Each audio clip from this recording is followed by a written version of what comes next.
이강민의 잡지사 9월호 19번째 페이지. 조선의병장 곽재우, 후라이보이 곽규석 씨를 배출한 현풍 곽씨 가문의 떠오르는 자랑이죠. 숭실사이버대 환경안전공학과 교수로도 활동하고 계신 곽재식 작가와 함께합니다. 어서 오세요. 안녕하세요, 곽재식입니다.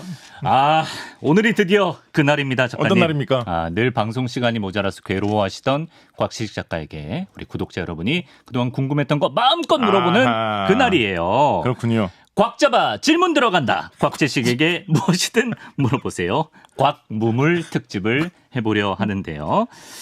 짧은 기간에 질문이 꽤 많이 들어왔는데 정말 뭐든지 답할 준비가 되셨는지. 준비는 되어 있습니다. 각오한 말씀. 이제 좀 아는 분야에 대한 질문이 들어오면 제가 좀 잘 답변을 드릴 수 있을 것이고, 네. 전혀 예상치 못한 이상한 질문이 들어오더라도 정말 제 최대한 어떻게 제가 쥐어짜서 제가 진짜 후라이보이 곽규석 선생님이 누가 되지 않도록 최대한 어떤 조금이라도 도움이 되는 말씀을 드리도록 이제 내일부터 노력하겠습니다. 명절인데 현풍곽 씨 가문의 명예를 걸고 임해 주시길 바랍니다. 네, 알겠습니다. 네. 자, 그러면 본격 과학 질문 받기 전에 짧게 몸풀기 느낌의 질문을 소화해 보겠습니다. 먼저 오메가 정보통신님께서요. 누구라고는 말 안 하겠습니다. 사람이 왜 초조해지고 시간이 촉박하면 자꾸 팔을 걷어붙이는 높이가 올라가는지 궁금합니다. 방송이 만약 1시간짜리였으면 나시 티셔츠가 되었을 것 같아요. 이것도 어떻게 과학적으로 설명이 가능한 부분인가요? 이게 과학적인 것은 아니고요. 이건 버릇인 것 같은데요. 이거는 약간 오판하신 거죠. 1시간이면 더 많이 올릴 것이다. 이게 제가 1시간, 2시간 하는 방송에 나간다고 해가지고 더 높이 올리고 이러지는 않습니다. 이게 그런 적은 올라가는 이유는 지금 앞에선 잘 설명해 주셨어요. 이게 왠지 좀 초조하기 때문이거든요. 벌써 시간이 이렇게 갔나? 시간이 많이 있으면 그래도 이제 만약에 시간이 부족하다면 많이 올라가겠지만 시간이 많이 있다고 하면 오히려 편안하게 할 수도 있다. 한계치가 있군요. 그러니까 이게 어떤 초조한 느낌 때문이죠. 이제 다가서는 2시간 하든 3시간 하든 30분 하든 끝에 요 10분 20분 끝에 10분 5분 그때 부쩍 올라가는 거거든요. 그게 어떤 핵심이 심리적인 이유였고 싶습니다. 겨드랑이까지는 어딜 가서도 오픈하지 않으신다는 겁니다. 그렇습니다. 자, 인내심님께서 보내주신 질문입니다. 곽 작가님은 언제부터 이렇게 귀엽게 생기셨나요? 너흐 귀염자냐라고 남겨주셨는데 뭐라고 답변하시겠나요? 인내심님께서 이렇게 사랑을 주신 그때부터 귀여워진 것 같습니다. 잡지사 개국공신 3인방 중에서는 그래도 내가 귀여운 쪽으로는 내가 그래도 으뜸이다? 과도하지 않을까요? 함부로 그런 식으로 던지는 것은 좀 과도하지 않을까요? 알겠습니다. 자, 그리고 현욱킴 3827님께서는 좀 깊이 있는 질문을 보내주셨는데요. 과학적 정보와 인문학적 지식이 적당히 잘 이어지는 삶을 살기 위해서는 어떤 시각을 가지고 어떤 공부를 해야 될까요, 작가님? 지나치게 좀 심한데요. 그래도 제가 오늘 답변 다 솔직하게 말씀드리려고 했으니까. 그렇죠. 좋은 답은 저는 사실은 없습니다. 근데 이제 굳이 질문 이렇게 해주셨으니까 제가 하나를 이렇게 말씀을 드린다면 지금 이 우리 현욱킴 3827님께서는 지식이 과학적 정보, 인문학적 지식 두 개로 나뉘어서 보시면서 이게 어떤 조화를 이루어야 된다라고 말씀을 하시고 계세요. 근데 어떤 지식의 범위를 과학적인 것, 인문학적인 것, 이과적인 것, 문과적인 것을 나누는 것은 우리가 그냥 한국 교육 체계 내에서 입시를 위해서 준비하다 보니까 그렇게 나눠져 있는 것이지. 제가 자주 그렇게 이분법적으로 그게 본질적으로 나뉠 이유가 있는 거 아닙니다. 예를 들어서 막 수학 공부를 잘하는 사람은 갑자기 막 영어를 잘하는 두뇌가 막 감퇴되고 우리나라에 요즘에 이제 공부 잘하시는 분들은 의대로 많이 진학하시잖아요. 의대생들 다 모아놓고 국어 점수 얼마 받았나 조사를 해보면 다 높게 나오지 않겠습니까? 다 잘한다. 그게 서로 대립되는 게 아닙니다. 그냥 입시를 위해서 과목을 갈라놓아서 보다 입시를 위해서 어느 정도 이렇게 정리를 하고 전공도 편성을 해놓고 해야 되니까 그 두 개로 크게 구분을 한 게 두 가지일 뿐이지 본질적으로 어떤 사람의 두뇌라든가 세상에 돌아가는 지식의 측면에서 그 두 개의 어떤 큰 서로 다른 세계가 있다 뭐 이런 거 아니거든요. 그래서 이런 식의 좀 인위적인 구분을 좀 초월하는 그런 쪽으로 어떤 지식의 세계, 어떤 정보의 세계를 보신다면 잡지사. 그렇죠. 이런 조화와 잘 이어지는 삶을 사시는데 도움이 될 것이다. 잡지사를 보시면 잡지사를 많이 봐주시라 말씀드리도록 하겠습니다. 제가 이제 곽 작가를 문이과 통합형인재라고 몇 번 말씀드렸는데 그 말도 사실 좀 입시적인 측면에서 이제 문이과가 지금 이제 없어졌기 때문에. 그래요? 이제 와서 통합형이라고 한다니 조금 약간 무의미한 느낌이 있죠. 그렇군요. 모르고 있었네. 자, 그리고 민영균 461님께서는 이제 독서의 계절 가을 아니겠습니까? 곽식 작가는 책을 좋아하게 된 나이가 어떻게 되시나요? 저는 사실은 제 뭐 작가로 일하고 있습니다만 정말 작가님들 중에는 정말 책 좋아하시는 분들 많으시거든요. 그런 분들에 비하면 사실은 저는 좀 책을 그렇게 좋아하는 편까지는 아닙니다. 아, 그래요? 그냥 뭐 평균보다는 좀 좋아한다 이런 편이지. 뭐 집에 막 책이 막 엄청나게 막 많이 있다거나 뭐 학창 시절에 나는 세계 명작 전집 1권부터 끝권까지 다 읽었다. 뭐 이런 분들 종종 있거든요. 있죠. 근데 저는 그런 그 종류 세계 명작 전집에서 이렇게 좀 딱 봐도 재밌을 법한 네. 보이는 그런 거 있지 않습니까? 예. 뭔가 아라비안 나이트 뭐 이런 거 그런 거만 딱 뽑아서 보는 거. 예. 약간 그런 형식이기 때문에 아주 막 그렇게 엄청나게 좋아하지는 않습니다만 그렇지만은 조금 좋아한다, 즐겨 읽는다 이렇게 된 것은 정말 아주 어릴 때부터였던 것 같습니다. 그래요. 저 아주 어릴 때 특히 이제 막 유치원생, 초등학생 겨우 이제 가나다 이런 거 읽었을 때 그럴 때 집에 책이 별로 많이 없잖아. 그러니까 네. 책이 그렇게 많지는 않잖아요. 네. 그러다 보니까 막 이상한 아버지 어머니 읽으시는 책 막 이런 거 막 초등학생 때, 초등학생 때가 아니고 막 유치원 때 막 읽어보고 그랬던 이상한 기억들이 나는데 그래서 막 어려서 아무 도움이 되지 않는 어떤 이상한 정보들을 접하고 막 했던 기억이 막 나는데. 저도 어렸을 때 저희 집에 그 성인 유머집이 있었어요. 화장실에. 그걸 엄청 열심히 읽었습니다. 아, 그렇군요. 자, 그리고 최근에 커뮤니티에서 화제가 된 사건이 있다고 하는데요.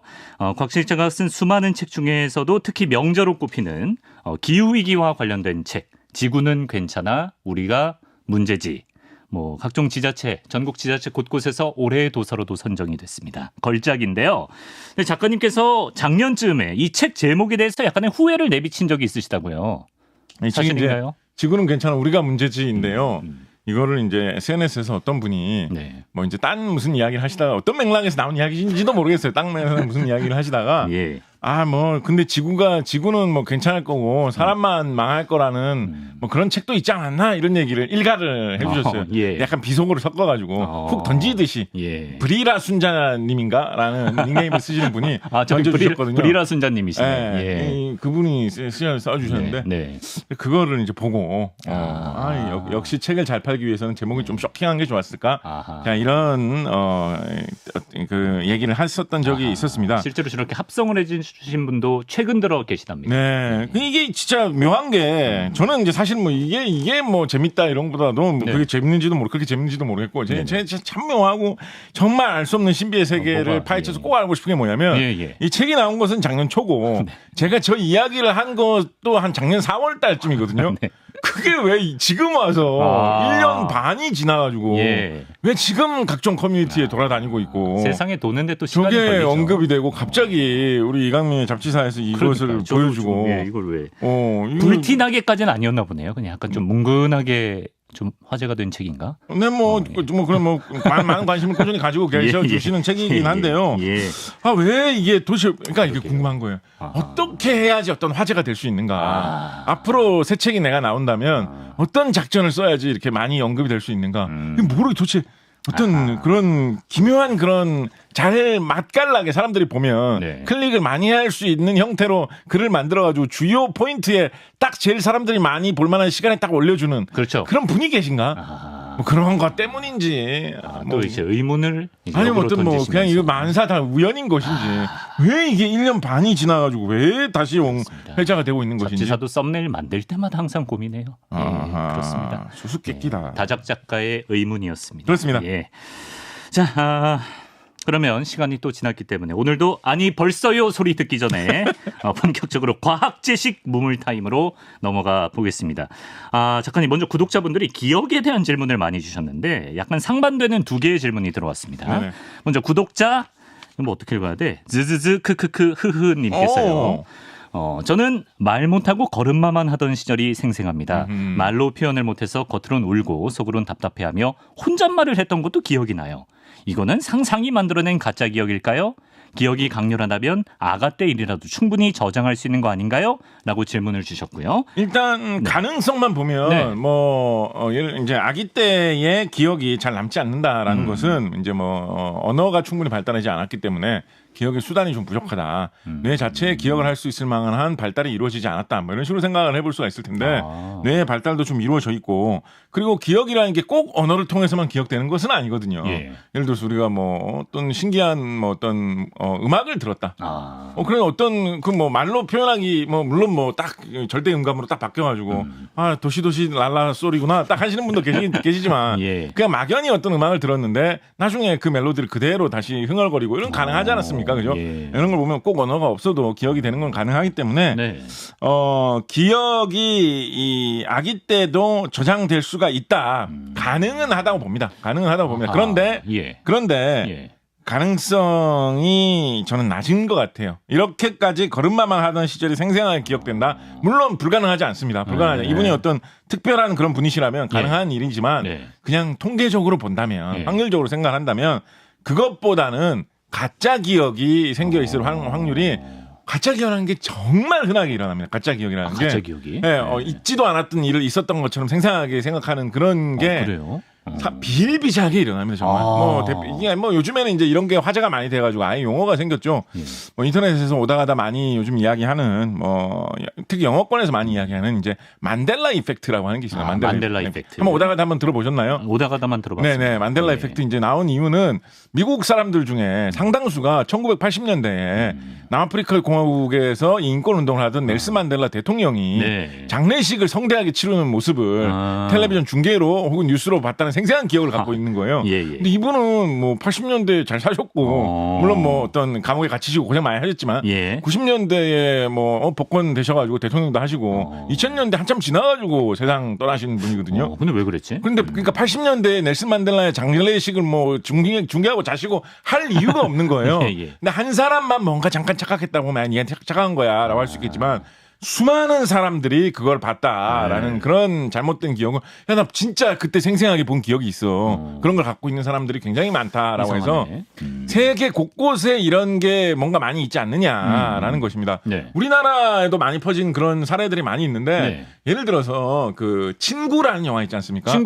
친구라는 영화에 보면 그 선생님이 이제 배경이 옛날이니까 시험 성적이 나쁜 사람들에게 체벌을 가하는 장면이 나오죠. 김광규 배우가. 그분이 이제 체벌을 가하시면서 체벌을 가할 때 뭐라고 말하면서 물어보죠? 너희 아버지 뭐 하시노? 너희 아버지 뭐 하시노? 한 다음에 이제 우리 아버지 뭐 하십니다. 내 아버지는 맨날 잡지사 가서 열심히 떠드시고 손에 걷어붙이면서 일하셔서 네 공부시키는데 너희는 뭐 몇 점이 뭐고? 뭐 이렇게 한 다음에 뭐라 대답해도 얻어맞죠. 뭐 그런 식으로 하는 그런 게 나오죠. 그죠? 근데 그 대사가 너희 아버지 뭐 하시노가 아닙니다.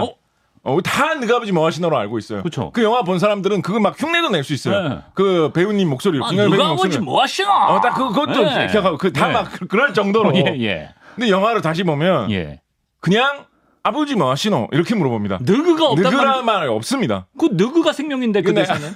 앞뒤에 뭐 너가 아버지 이런 말을 하는 대사들이 있긴 있어요. 근데 그때 너가 아버지 뭐 하시노라고 물어보지 않습니다. 그냥 아버지 뭐 하시노? 이렇게만 물어보거든요. 근데 이제 그게 생각이 섞여 있는 상태에서 온갖 무슨 텔레비전에서 패러디 할 때 광고나 개그 프로그램에서 패러디 할 때 다 너가 아버지 뭐 하시노? 너가 아버지 뭐 하시노? 하니까 자기도 모르게 너가 아버지 뭐 하시노를 봤다라고 생각하게 되는 거예요. 그런 사례들이 많이 있습니다. 예를 들어서 많이 알려진 걸로 가을 동화였나요? 그 원빈 배우님이 웃기지 마.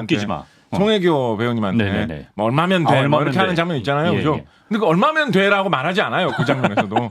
얼마면 되겠니? 이렇게 물어보거든요.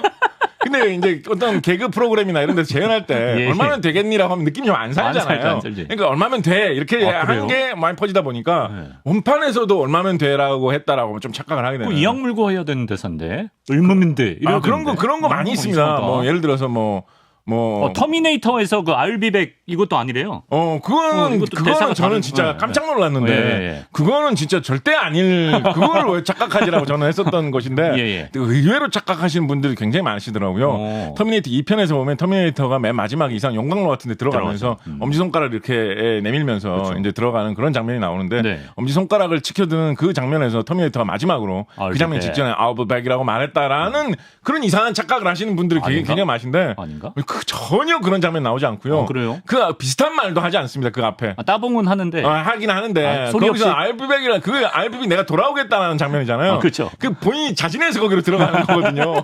자진해서 들어가면서 돌아오겠다고 말하면 안 되지. 그럴 거면 안 들어갔죠. 이야기의 내용상으로도 거기서 알비비의 대사 나오면 큰일 날 상황이에요. 알비비의 대사는 그보다 한참 앞서가지고 그렇구나. 막 진짜 난리치면서 싸우는 장면에서 진짜 돌아올 만한 상황에서 알비비라고 하는 것인데 그게 이제 이 어떤 영화의 어떤 그 영화 소개 프로그램이라든가 어떤 영화를 안내하는 프로그램에서 터미네이터 2편을 상징하는 명장면하고 터미네이터 명대사하고 앞뒤로 이렇게 섞어가지고 막 보여주다 보니까 그런 걸 많이 보던 사람들이 약간 좀 착각을 일으킨 거예요. 네. 알비백을 저 장면에서 아놀드 슈왈제네거 목소리로 했구나라는. 그래서 그걸 그렇게 착각하시는 분이 많고요. 이런 사례 뭐 많습니다. 예를 들어서 피카츄 있잖아요. 피카츄 아시죠? 완전 좋아하죠. 피카츄 제일 꼬리 끝에 꼬리 제일 끝에 무슨 색깔로 된 무늬가 있어요? 저는 포켓몬스터 전문가라 이건 정확할 거예요. 뭡니까? 약간 고동색. 무늬가 없습니다. 피카츄 꼬리에는. 피카츄 꼬리 그냥 누리끼리한 피카츄 몸통 색깔 그대로예요. 번개 모양 고동색 아니에요? 아니에요. 피카츄가 이 귀 쪽인가 그쪽에는 무늬가 있는데 꼬리 쪽에는 무늬가 없습니다. 진짜네. 지금 에디터가 찾아보고 있네. 진짜네. 이것도 전 세계적으로 이것도 널리 퍼져 있는 만델라 이펙트거든요. 그래서 이게 우연히 뭔가 착각할 만한 그런 자료가 그러니까 애들이 그림 잘못 그리거나 아니면 영상에서 이렇게 왔다 갔다 하는 거 보다 보면 착각될 수 있는 거예요. 꼬리 쪽에도 무늬가 있었지 이런 식으로. 이런 게 사람이 생각이 쉽게 조작돼가지고 생생하게 내가 그걸 봤는데 분명히 너가 아버지 뭐 하시노 내가 영화에서 봤는데 막 따라하고 이러는데 야 이렇게 했다 그래서 막 따라하고 이러는데 근데 사실은 있지도 않았던 일을 그렇게 보았다고 착각하는 사례가 사후에 어떤 그런 기억의 주입, 조작에 의해서 일어난 일들이 비일비재하게 있을 수가 있기 때문에 제가 보기에는 즈즈즈 님께서도 분명히 뭐 어린 시절에 있었던 여러 가지 일들을 많이 들으시고 그때 찍어놨던 영상이나 사진을 많이 보시고 그때 있었던 일에 관한 꿈을 꾸시고 이런 것들이 좀 뒤섞이는 바람에 생생한 어린 시절 기억을 가졌을 확률이 저는 조금은 크다라고 보고 있고요. 물론 뭐 아예 불가능한 일은 아니기 때문에 즈즈즈님께서 이렇게 닉네임도 특이하신데 특별히 기억력이 그때 묘하게 있었다라고 하면 불가능한 일은까지는 아니다라고 말씀드리겠습니다. 그렇습니다. 답변이 되셨길 바라고요. 이번엔 냄새와 기억에 대한 질문을 주신 구독자가 있습니다. 구독자 서영지온 207님께서요. 저는 냄새가 주는 추억이 강력한데요. 그래서 여행지를 가면 향수를 사곤 합니다. 추억팔이를 위해서. 전서영님이군요. 냄새가 강력한 이유가 특별히 있는 건가요? 냄새가 기억에 강력한 이유. 이것도 많이 있습니다. 많이. 프루스트 이펙트 뭐 이런 말이 있고요. 우리나라에서는 프루스트 현상 뭐 프루스트 페노메논 뭐 이런 식으로 하는데 프루스트 이펙트, 프루스트 효과라는 식으로 이제 많이 얘기하는 것인데 이거 왜 프루스트를 들먹이는지 사실 전 잘은 모르겠습니다. 근데 이제 뭐 돌아다니는 이야기를 보면 프루스트의 마르셀 프루스트 명작 소설 중에 보면 잃어버린 시간을 찾아서라는 소설이 있죠. 참 명작으로는 알려져 있지만 내용이 좀 방대하고 읽기가 힘들어가지고 또 별로 많이 안 읽어본 그런 소설 중에 저도 이제 그 소설을 뭐 거의 안 읽어봤어요. 그래서 언젠가 시간이 작가라고 하면서 이런 명작도 안 읽어보다니 그래서 책이 잘 안 팔리나 뭐 이런 생각을 하게 하는 것이기 때문에 잃어버린 시간을 찾아서 한 번씩 꼭 읽어봐야지라는 결심만 하게 되는 그런 것인데 제가 들어보니까 그 소설 중에 프랑스 과자죠. 마들렌 그 냄새를 맡으면서 그 마들렌을 접했던 어린 시절의 기억을 회상하는 장면 뭐 이런 내용이 뭐 그 소설 속에서 멋지게 등장을 한다라고 해요. 이 말을 한 유럽 사람들은 아니면 미국 사람들은 이거 잃어버린 시간을 찾아서 이런 거 다 한 번씩 읽어보나요? 하여튼 그래서 냄새를 맡고 기억을 떠올리는 냄새를 맡았을 때 옛 추억이 훨씬 더 잘 떠오르는 현상을 프루스트 효과 이런 식으로 이야기를 하기도 합니다. 그래서 이제 뭐 그걸 이용해서 여러 가지 뭐 마케팅으로 활용하는 뭐 이런 것도 많이 있습니다. 그래요? 예를 들어서 뭔가 기분 좋은 일이 있을 법할 때 그럴 때 어떤 냄새를 좀 맡게 해주고, 맡게 해주고, 그다음에 이제 같은 냄새가 나는 곳에서 이제 제품을 판매하게 하면 이제 호감의 기억이 떠오르면서 그런 환상 속에서 뭐 물건을 사게 된다. 뭐 이런 것도 있고 뭐 여러 가지가 있는데. 왜 이런 현상이 일어나느냐? 뭐 심리적인 이유 뭐 여러 가지 뭐 생각해 볼 수 있는 것들도 좀 있습니다. 예를 들면 뭐 좀 그 추상적으로 풀이를 한다면 뭐 이런 것도 가능한 풀이라고 할 수 있겠는데요. 사람의 말 같은 것은 우리가 굉장히 예전부터 쉽게 옮길 수 있는 것이고 소리라든가 모습도 아주 옛날부터 남에게 전달을 할 수가 있는 감각이거든요. 네네. 뭐 새소리를 내가 들었다라고 하면 요즘은 뭐 녹음해가지고 들려줄 수도 있겠지만 그런 게 없던 옛날이라고 하더라도 야 내가 어저께 되게 이상하게 생긴 까만색 새 봤는데 깍깍 하고 울더라 이런 식으로 전달해 줄 수 있잖아요. 그렇죠. 그리고 뭐 그 새가 어떻게 생겼는데 라고 하면 네. 나름대로 뭐 흙판에다가 나뭇가지로라도 그림을 그려가지고 모습도 전해줄 수가 있잖아요. 그렇죠? 냄새는 전해주기가 너무 어려워요. 냄새는 어떻게 남에게 전해주거나 기록을 해놓는다거나 이런 게 너무 어려워요. 그러네요. 냄새는 예. 까마귀에서 냄새 났어? 그럼 무슨 냄새가 나긴 해. 약간 까막까막한 냄새 나는데 말하기 어렵잖아요. 현대 과학기술로도 냄새를 전해주기란 사실 쉽지 않거든요. 예. 그렇다 보니까 그 냄새라는 게 보관되지 않고 전해주기 어렵다라는 측면 때문에 한번 기억에 남으면 잘 간다라는 뭐 그런 식의 풀이도 해볼 수는 있습니다. 그럴 수 있을 것 같아요. 네, 그럴 수는 있습니다. 근데 이제 조금 더 이제 과학적인 이야기로 더 들어가지고 많이들 하는 이야기는 뭐냐면 예. 사람의 기억, 특히 오래가는 장기 기억에 많이 이 관계가 된다라고 하는 뇌의 부위가 네. 해마라고 하는 부위가 있습니다. 해마. 해마. 네, 해마 그 부위를 왜 해마라고 부를까요? 해마 모양이었어요. 해마 모양이라서 해마라고 부른다라고 합니다. 근데 네. 보면 해마하고 별로 비슷하게 안 생겼어요. 옛날 의학자들이 참 상상력이 풍부했구나. 예. 뭐 해마 뭐 회 같은 걸 되게 먹고 싶었다. 여러 가지 생각을 하게 되는데 네. 이 해마에 활동하고 사람의 냄새를 느낀 다음에 그 후각식 세포가 냄새 신호를 신경으로 전달했을 때 뇌에서 해석해 주는 부분이 가까이에 있고 서로 연결이 되어 있는 그런 특성이 있다라는 연구가 좀 속속 나오고 있습니다. 네. 예를 들어서 뭐 2021년에 포르투갈의 신디 푸 박사님이라는 분이 주도해가지고 연구해서 발표한 결과에서도 그와 비슷한 결론을 지지하는 그런 연구가 재작년에 나온 적도 있었고 뭐 그렇거든요. 예. 그래서 냄새를 맡는다라는 거 기억을 한다라는 게 왜인지는 모르지만 뇌에서 이상하게 연결돼서 가깝게 돌아가는 부분이기 때문에 네. 기억과 더 잘 연결될 수 있는 소지가 강하다라는 예. 식으로 많이들 이야기를 하고 있습니다. 아, 진짜 과학적인 답변을 딱 해주셨네요. 하나만 이거 말 나온 김에 하나만 더 설명을 드리면 하나만 좀 해주시죠. 하나만 더 설명을 예, 드리면 가시죠. 우리 이제 데자비라고 부르는 현상이 있지 않습니까? 데자뷰. 뭔가 어떤 현상을 마주했는데 분명히 이런 일이 과거에는 한 번도 없었는데 왠지 어디서 본 듯한 느낌이 드는 기시감. 전에 한번 이런 일을 내가 겪었던 적이 꼭 있는 것 같은 분명히 그런 일이 과거에 없었는데 네. 이런 현상이 느껴지는 이유도 대체로 이 기억과 관련된 문제로 많이들 설명을 합니다. 보통 이제 기억 이런 이게 바로 전생이다 전생. 네가 전생에 어떤 처음으로 가보는 이 가게에 딱 왔어요. 분명히 내가 이 가게에 한 번도 와본 적이 없는데 꼭 이 가게에 한 번 와본 듯한 이상한 느낌이 드는 거예요. 그렇죠. 전생에 네가 이 가게에 와봤다.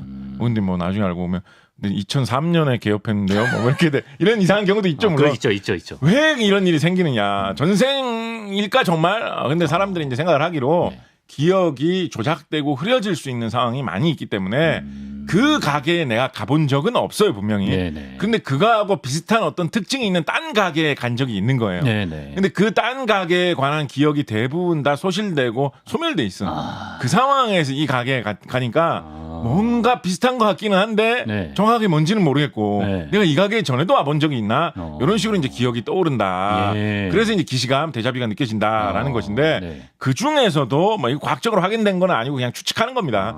그 중에서도 이제 이런 일을 일으키는 많은 원인이 된다라고 보는 게 바로 이 냄새와 관련된 현상이 있을 수 있다라고 보고 있습니다. 예. 왜냐하면 냄새를 정확하게 파악해가지고 구체적으로 지목하기는 쉽지 않거든요. 네. 어딘가에 딱 식당에 와가지고 어떤 음식을 딱 나와가지고 음식을 딱 먹게 되는데 이상하게 이런 일이 전에도 한번 있었던 듯한 기분이 드는 거예요. 아무리 생각해봐도 여기 와가지고 이 음식을 먹어본 적이 전에도 한 번도 없었는데 예. 그런데 이 냄새를 내가 12년 전에 다른 식당에서 정확하게 한번 맡아본 적이 있었던 것인데 네. 그게 기억이 오래 가가지고 이 냄새 맡아본 적이 있는데 라는 기억이 새록새록 떠오르는 것인데 냄새라는 거는 말로 표현을 할 수도 없고 기록을 하거나 전달해주기도 어렵기 때문에 알겠습니다. 뭐가 생각나는지는 나도 모르는 상황에서 예. 뭔가 이게 있었던 것 같은데라는 그 신비로운 느낌만 드는 아하. 것이 데자비로 착각이 된다라는 것이죠. 그렇군요. 벌써 시간이 많이 지나갔나요? 그렇습니다. 오늘 이런 특집 처음인데 네. 특집 방송 분량 못 맞출 것 같은 데자뷰가 지금 아유, 보이고 어떡하지. 있어요. 데자뷰가 아니라 날마다 일어나는 일 아닌가? 넉넉하게 가더라도 좀 부지런히 가야 될 것 같습니다. 그렇습니다.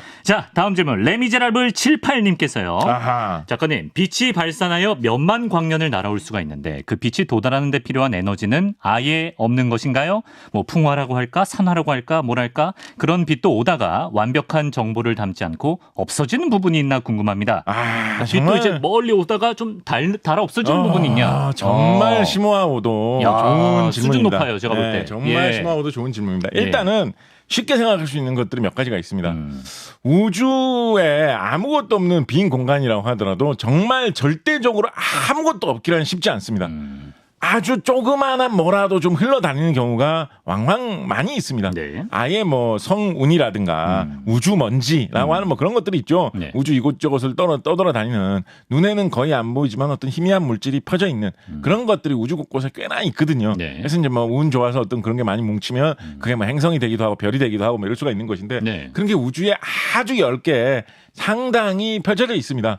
그래서 우주 먼지조차도 별로 없다. 뭐 성간 물질이라고 별과 별 사이에 있는 물질, 성간 물질조차도 거의 없다라고 하는 곳에서도 네. 우주에서 제일 흔한 원소 뭐라고 했는지 혹시 기억나시나요? 수소. 수소 조금씩은 흩어져 있는 곳들이 꽤나 있어요. 그러면 그런 데서 이제 빛이 이렇게 펼쳐져서 날아오면 네. 수소만 있으면 투명한 물질이고 하지만 네. 그래도 그런 게 조금이라도 있으면 조금씩 빛을 가린다, 방해한다, 막는다. 안개 속을 빛이 뚫고 나올 때 한계가 있는 것처럼 그런 일을 웬만한 우주 공간이라는 곳은 지구에 공기가 많은 지구에 비하면 텅 빈 곳이나 다름없거든요, 사실은. 네, 네. 근데 그렇다고 해도 절대적으로 완벽하게 텅 빈 곳은 아니기 때문에 네. 그런 식으로 안개에 가리듯이 가려지면서 점점 희미해지는 현상은 얼마든지 생길 수는 있습니다. 그런 현상은 충분히 일어날 수 있습니다. 아주 정도가 약할 뿐이지. 네. 근데 이제 그런 거는 이제 좀 뻔한 대답이죠. 우주에 뭐가 있으면 가릴 수도 있잖아요. 뭐 이 정도의 대답이잖아요, 사실은. 네. 조금 더 심오한 생각을 해보면 예. 그러면 만약에 우주에 그런 어떤 아무것도 물질이 없도록 다 텅텅 비워놓으면 네. 그러면 빛이 그냥 쭉쭉 잘 날아올 거냐라고 생각을 해보면 그래도 빛을 방해할 만한 요소가 몇 가지가 있습니다. 두 가지만 말씀을 드리면 이게 이런 일이 있을 거라고 20세기가 오기 전까지는 사람들이 상상을 못 했는데 네. 20세기 초가 돼가지고 일반 상대성 이론이라는 이론이 개발이 되면서 중력이 있는 물체의 경우에는 무거운 물체의 경우에는 주변에 공간을 휘어버린다라는 걸 계산할 수 있는 그런 기술이 개발이 됐거든요. 계산을 해보니까 상당히 묵직한 물체가 옆에 있으면 나를 정확하게 가리고 있지 않더라도 네. 빛이 나가는 곳 옆에 있으면 그 공간이 휘어져가지고 그 공간을 진행하는 빛도 좀 휘어지게 된다라는 거예요. 그래서 멀리서 아주 먼 우주 공간에서 지구 쪽으로 빛을 쐈는데 예. 그 빛을 가리고 있는 게 아무것도 없어도 옆에 뭐 아주 멀리서 날아오면 옆에 뭐 별도 있고 은하계도 있고 행성도 있고 막 있겠죠. 그 사이를 이렇게 지나가다 보면 빛이 조금씩 흔들리는 굴절되는 현상이 충분히 일어날 수 있는 것이고 예. 굉장히 큰 물체가 있고 각도가 잘 맞을 경우에는 네. 흔히 중력 렌즈라고 하는 현상으로 아예 어떤 렌즈 속에서 빛이 굴절되는 것 같은 아주 극적으로 빛이 훅 휘어버리는 네. 엉뚱한 곳으로 빛이 날아가 버리는 그런 효과도 충분히 발생할 수 있다라는 것이고요. 예. 그리고 또 한 가지 우주가 생겨난 이후에 지금 계속해서 점점 커지고 있다. 우주가 점점 팽창하고 있다. 우주 공간 전체가. 네. 라는 이야기도 한번 오다 가다 들어보셨을지 모르겠습니다만 우주가 팽창하고 있다. 특히 우주가 가속 팽창하고 있다라는 현상 때문에 네. 빛이 어떤 곳에서 출발을 해가지고 예를 들어서 우주 먼 곳에서 출발해가지고 지구로 오고 있는데 예를 들어 이 말씀하신 것처럼 막 몇 백만 광년, 몇 천만 광년 정도 멀리 떨어진 아주 먼 곳이라서 오는데 뭐 한 몇 억 년 걸렸다, 몇 천만 년 걸렸다라고 하면 오는 사이에 우주가 더 커져버려서 네. 지구와의 거리가 더 멀어지는 일이 생길 수가 있죠. 네. 그래서 빛이 출발했을 때 지구에 도착할 때까지 걸리는 시간으로 보이는 시간보다 시간이 더 걸릴 수 있는 말하자면 빛이 오다가 좀 느려지는 것 같은 느낌을 그래요? 줄 수 있는 오. 그런 현상도 우주의 팽창 때문에 상시적으로 발생. 실제로 빛이 신기하다. 느려지는 건 아닙니다. 네네. 우주가 더 커지는 거지. 예. 그래서 그런 현상도 상시적으로 발생을 하기는 한다라는 네. 것입니다. 이제 라디오 편집하는 에디터가 재촉을 하네요. 질문 하나 정도만 더 하고 끝내라는데 오늘 특집인데 이거 하나 정도 더 하고 끝나면 이거 기만이에요, 기만. 기만? 2개 밀어붙입니다, 제가. 아하. 예, 편집 알아서 하시고 2개 유튜브에 제가 2개 풉니다. 예. 짧게 대답해. 그렇습니다. 자, 다음 네. 질문 구독자 반삼손님께서 아하. 우리나라는 봄, 여름, 가을, 겨울 사계절이 뚜렷한데 이것은 분명히 단군 할아버지가 털을 잘못 잡아서 그렇겠지요? 개천절을 앞두고 또 이런 말씀. 엄마 말씀하시죠. 자, 그렇다면 작가님, 지구상에서 가장 살기 좋은 지역, 무더위나 강추위가 없는 지역은 어느 대륙의 어느 나라일까요? 제가 이제 이 개천절을 맞이를 해가지고 예. 완전히 이걸 다 뒤엎어가지고 제가 한번 답변을 드려보도록 하겠습니다. 예, 좋습니다. 일단 당군 할아버지가 털을 잘못 잡았다. 이게 이제 인터넷에서 유행하는 용어인데 여름에 너무 덥거나 겨울에 너무 추울 때마다 그렇죠. 사람들 투덜투덜하는 용어인데 네. 여기서 좀 벗어날 필요가 있습니다. 이 생각 자체를 부정할 필요가 있습니다. 그렇죠. 그래 이제 그런 이야기 많이 하잖아요. 약간 이제 비아냥거리듯이 사계절이 뚜렷하다는 게 장점이라고 학교 다닐 때 배웠는데 그 뭐가 장점이야 도대체. 그렇죠. 여름에 더워서 뭐 힘들고 옷값 들고 난방비 들고 추워서 힘들고 냉방비 들고. 자 그런데 네네. 여기에 장점이 사실은 많이 있습니다. 장점이 많이 있습니다. 예. 일단 조금 사소한 것부터 하나만 말씀드리면 사소하지만 지금은 정말 큰 문제가 되었습니다. 사소한 것부터 하나 많이 드리면 사계절이 뚜렷한데 우리나라에서는 그 중에서 봄, 여름, 가을, 겨울 중에서 비가 어느 때 제일 많이 오죠? 여름이죠. 여름에 비가 많이 옵니다. 네. 그래서 건조한 계절은 추운 겨울이 되지요. 그렇지요. 그 말인 즉슨 뭐냐면 온도가 낮을 때 그나마 건조하다라는 네. 거예요. 근데 네. 안 이런 나라들 있거든요. 네. 예를 들어서 유럽의 스페인, 포르투갈, 캐나다나 미국의 서부 지역 이런 데는 네. 여름에 건조합니다. 온도가 더울 때 건조해요. 온도가 더울 때 건조하면 마치 뜨거운 헤어드라이어로 물기를 말리는 것처럼 더 건조한 현상이 물기가 잘 마르는 현상이 극심하게 일어납니다. 그렇구나. 이게 뭐 포화 수증 기압이 더 높다 뭐 이런 식으로 얘기를 하는데 예. 엄청나게 이런 습기가 잘 마르게 됩니다. 그러면 가뭄에 시달리는 것도 있거니와 최근에 더 큰 문제 보면 요즘 산불이 세계적으로 크게 많이 일어나잖아요. 자주 일어나죠. 산불 일어나는 나라들 보면 다 이런 나라들입니다. 스페인, 포르투갈, 캐나다, 미국 서부 이런 쪽 호주 호주의 뭐 동부 이런 쪽 요런 지역 네. 여름철에 특히 더운 나라들. 그러네. 혹은 이런 나라도 그러니까 어느 정도 비도 오고 사계절이 있으니까 네. 식물이 잘 자라요. 그러니까 불 붙일 거는 많이 아예 사막에는 또 화재가 별로 안 생기죠. 예. 식물이 불 붙일 거는 많이 생겨요. 예. 근데 여름철에 덥다 보니까 여름철에 비 안 오니까 여름철에 덥다 보니까 바짝 말라가지고 큰 불이 잘 생겨요. 우리 여름은? 우리 여름은 비가 오잖아. 그치. 더워가지고 뭐 불이 붙으려고 해도 비 오고 다 축축하고 눅눅하고 이렇기 때문에. 요걸 내다봤다. 네, 우리는 일단 화재로부터 상대적으로 이거 지구가 지켜주는 예. 그런 기후다라는 것이고요. 이 봄, 여름, 가을, 겨울이 있다라는 이 특징 때문에 네. 다양한 종류의 어떤 과일이나 생물이 네. 다채롭게 자라날 수 있는 특성이 있는 반면에 예. 동시에 열대 지방처럼 1년 365일 상시 더운 기후가 아니라 겨울이 되면 싸그리다 하잘 것 없는 추위를 버텨낼 수 없는 생물들은 그렇죠. 다 전멸하는 네. 이런 기후를 가지고 있기 때문에 네.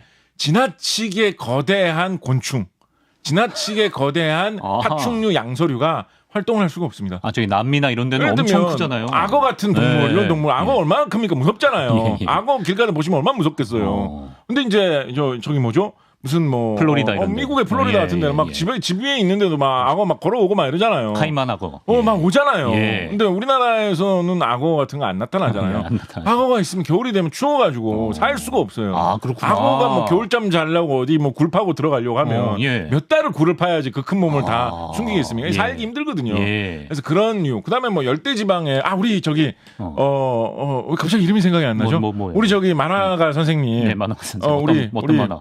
그 곤충 만화가 선생님. 갈로 선생님. 예. 갈로 선생님이 재밌게 말 표현해 주셨지만 예. 다 무슨 큰 곤충 잡으러 뭐 호주, 네. 남아메리카 이런 데 가서 무시무시한 거 막 보여주시잖아요. 맞아요. 예. 우리나라가 1년 12달 따뜻한 더운 기후였다. 추운 겨울이 없었다. 그런 것만 막 득실득실한 거죠. 그렇다고 1년 12달 막 춥기만 했다라고 하면 또 막 그 추운 날씨의 고통 속에 우리가 또 들러떠면서 괴로워해야 되는 거예요. 그래서 봄, 여름, 가을, 겨울이 있기 때문에 물론 혹독해요. 물론. 혹독하지만 그치. 나만 혹독한 게 아니잖아. 그런 곤충이나 무슨 뭐 뱀, 악어들한테는 다 혹독한 거예요. 그래서 이런 21세기의 문명인이 살기에는 뭐 우리는 괜찮다. 뭐 더우면 좀 선풍기 틀고 겨울에 추우면 좀 옷 좀 두텁게 입고 내복 좀 입고 틀고. 하면 뭐 사람은 잘 살 수 있지만 악어도 없앨 수 있고 잡다한 벌레도 없앨 수 있고 이런 그렇군요. 것이고 더군다나 이건 어떻게 보면 조금은 슬픈 이야기이기도 한데 예. 앞으로 기후 변화가 심각해지면서 네네. 세계 여러 나라의 많은 사람들이 이 극한 기후 때문에 많이 고통을 받고 있습니다. 예. 특히 유럽 같은 경우에는 작년, 재작년, 뭐 3년 전 같은 경우에 지역별로 큰 여름에 열파가 형성이 되면서 여름철은 너무 폭염이 심하다라고 그렇더라고요. 해가지고 사망하는 사람들 굉장히 많이 나오고 하는 큰 충격이 있었는데 네. 그 이유 중에 하나가 여름철에 그렇게 많이 안 덥기 때문이거든요. 서유럽에 사람 살기 좋은 나라, 뭐 영국, 프랑스 뭐 이런 데는 여름철에도 웬만히 시원합니다. 예. 그래서 뭐 독일이나 영국, 프랑스 이런 데 가보시면 지하철에도 에어컨 설치가 안 돼 있는 지하철이 맞아요. 굉장히 많죠. 예. 처음에 가보면 되게 좀 문화 충격인데 그렇죠. 여기는 선진국이라고 해서 왔는데 무슨 지하철에 서울 메트로보다 한참 못하네. 지하철에 에어컨도 설치 안 돼 있고 그래서 막 사람들이 너무 더우면 막 지하철에도 창문 열고 막 이러죠. 네. 그래서 막 이런 게 있나 막 생각하는데 그만큼 어떻게 보면 살기가 좋아서 그렇거든요. 그렇다 보니까 사람들이 대비가 안 돼 있어가지고 네. 여름철에 그렇게 더위로 고생하시는 분들 많고 겨울철이 되면 또 반대로 또 한파가 몰아닥치면 예. 너무 추울 때 집에 추운 옷이 없어. 오리털 파카 뭐예요? 막 그치. 이런 나라가 세상에 많아요. 네. 그런 나라는 또 겨울에 너무 추워가지고 고생하시고 그런데 우리는 다 대비가 돼 있죠. 한국인들은 이 지난 당군 할아버지가 터 잡은 그 후부터 다 단련이 돼 있어요. 차려입을 손입을 다 있습니다. 여름철에 예. 덥다, 겨울철에 춥다 이게 다 단련이 돼 있어요. 그래서 어떻게 보면 기후 변화 시대에 그러네. 우리가 버틸 수 있는 그런 그 사회적인 인프라가 잘 네. 구축된 곳이고 네. 더 나아가서 네. 유럽에 있는 회사들이 에어컨 개발해서 해외에 판매하는 장사하기 쉽지 않아요. 여름철 별로 안 덥기 때문에. 네. 여러분 따뜻한 호주에 있는 나라의 회사들이 무슨 난방 시스템을 잘 개발해가지고 해외에 판매한다 쉽지 않아요. 기술력이 그런 식으로 잘 발전돼 있지 않기 때문에 네. 기후 변화 시대에 좋네. 적응할 수 있는 여러 가지 제품 기술을 개발하기에 좋은 야, 이런 미래를 경쟁력입니다. 위한 대비가 되어 있는 나라가 대한민국이다. 당군 할아버지가 임장을 열심히 하셨네요. 예, 그렇습니다. 그렇습니다. 네, 예. 그렇게 생각합니다. 자, 마지막 질문 이번엔 좀 간단히 좀 해달라고 합니다. 예, 죄송하지만 구독자 이용님의 질문입니다. 이건 저도 평소에 하던 생각이에요. 이거 남자입니다. 제가 머리를 엄청 마음에 들게 깎았어요. 머리가 안 자라고 마음에 드는 지금 상태로 쭉 있고 싶은데 현재 머리카락끼리 그대로 유지하기 이거 과학적, 의학적으로 가능한 건가요? 이거 참 이거 어려운 얘기 짧게 하기 어려운 질문인데. 그래요? 더군다나 이미 머리 깎는 거에 대해서 말씀을 해주셨는데 통 크게 4분 드리겠습니다. 머리 깎는 거에 대해서 질문해 주신 우리 구독자님 성함이 이용님이세요. 이거 운명적인 것일까요, 이거? 이용원. 그래서 계속 이걸 생각하시는 건가? 예. 운명적으로 태어났을 때부터. 네, 값을 이름값을 제대로 하시네요. 예. 그런 분이신데. 예. 이게 참 이거 어려운 질문인데 어떻게 설명하면 그런 생각은 하잖아요, 다들. 예. 네, 일단은 이렇게 이거 쉽게 한번 생각해 봅시다. 좋습니다. 우리 이감민 선생님은 키가 언제 제일 많이 크셨어요? 그래서 뭐 한 중3? 중3 때 키가 많이 크셨습니까? 네. 대충 그때 막 한 해 한 얼마 정도 크셨던 것 같습니까? 대충 한 해 뭐 많이 클 땐 한 4, 5cm도 4cm, 예. 4cm 정도 크셨던 것 같은데 예. 작년하고 금년 사이 혹시 키가 좀 크셨는지요? 컸어요. 조금 어느 정도 크셨는지요? 검사 맡았더니 한 0.3cm? 대단하군요. 예. 0.3cm 정도. 네. 많이 클 때 4cm에 비해서 그 10분의 1도 안 되는 정도 그렇습니다. 그죠? 예. 사람이 나이가 들어서 어느 정도 되게 되면 몸이 자라나는 곳이 없어집니다. 아하. 키뿐만 아니라 나는 자라나왔더니 귀가 점점 커진다라든가 눈이 점점 커지고 있어 이런 사람 없잖아요. 그죠? 없죠. 예. 그런데 사람 몸 중에서 유일하게 기르면 길러지는 부분 머리카락입니다. 머리카락. 이게 굉장히 사실 신비로운 거예요. 이게 놀라운 거예요. 신기하지 않아요, 이거? 나이를 정말로? 아무리 먹어도. 그러니까 저는 진짜 신기한 거. 이걸 배워서는 알지만 예. 그래도 진짜 상상할 때마다 신기한 게 뭐냐면 머리카락이 자란다는 건 그렇다고 쳐. 그런데 어떻게 이 도단한 머리카락이 지가 머리카락 위치인지 어떻게 알고 네. 그렇게 잘 길게 자라나는 걸까요? 무슨 딴 부위에 있는 털이 그렇게 길게 막 자라지는 않잖아요. 그렇죠. 길게 자라려다가 털이 난 머리카락이 아니지. 난 길게 자라면 안 되겠다. 위치에 따라서 어떻게 알고 털이 아는 거예요, 같은 이거를 도대체. 털인데. 이게 사실 굉장히 좀 신기한 그러네. 문제거든요. 예. 근데 이제 사실은 이 머리카락이 이제 특수한 부분입니다. 계속해서 끊임없이 자랄 수 있는 성질을 가지고 있고요.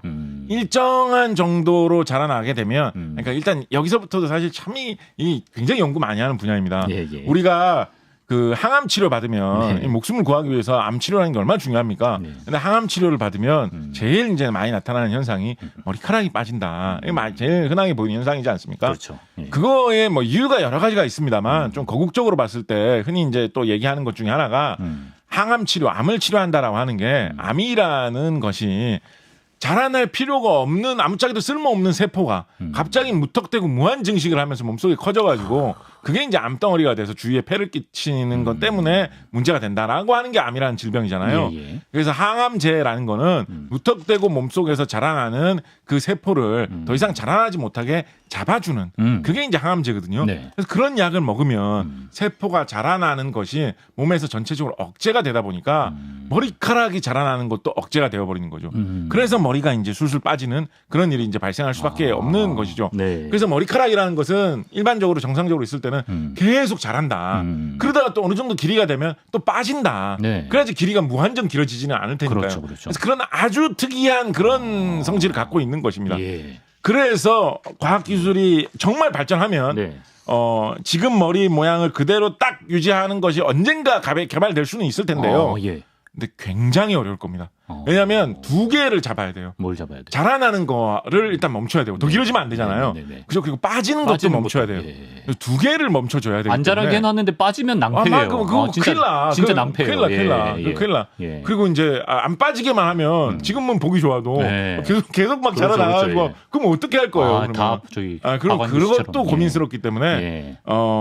의학적으로 어허. 꿈은 꿀 수 있는데 참 굳이? 어려운 문제 중에 하나이고 굳이? 예. 만약에 이것을 자유자재로 할 수 있을 정도의 기술이 우리가 개발이 되는 그런 시대가 온다면 예. 어쩌면 암을 치료하는 것에 대해서도 그러네. 어떤 혁명적인 발전이 이루어진 시대일지도 모를 것이다. 여기까지 생각할 수가 있구나. 라는 정도의 말씀을 드리도록 하겠습니다. 아, 그렇군요. 예. 자, 곽재식에게 무엇이든 물어보세요. 광무물 특집. 역대 최장 방송 분량 아닌가요? 40분을 넘겼는데요. 혹시 나중에 또 광무물 특집 하면 하실 의향이 있냐고 물어보네요. 물론요. 네, 해야죠. 물론요. 네. 예, 알겠습니다. 잡지사 생일 주간을 맞이해서 우리 또 잡지사의 개국공신 곽지식 작가와 특별한 시간 함께 해봤는데요. 다음에 또 기회를 마련해 보도록 하겠습니다. 곽지식 작가 연휴 잘 보내시고 잘 쉬시고요. 예. 글 좀 덜 쓰시고요. 예. 네. 오늘 광무물 답변 고맙습니다. 감사합니다.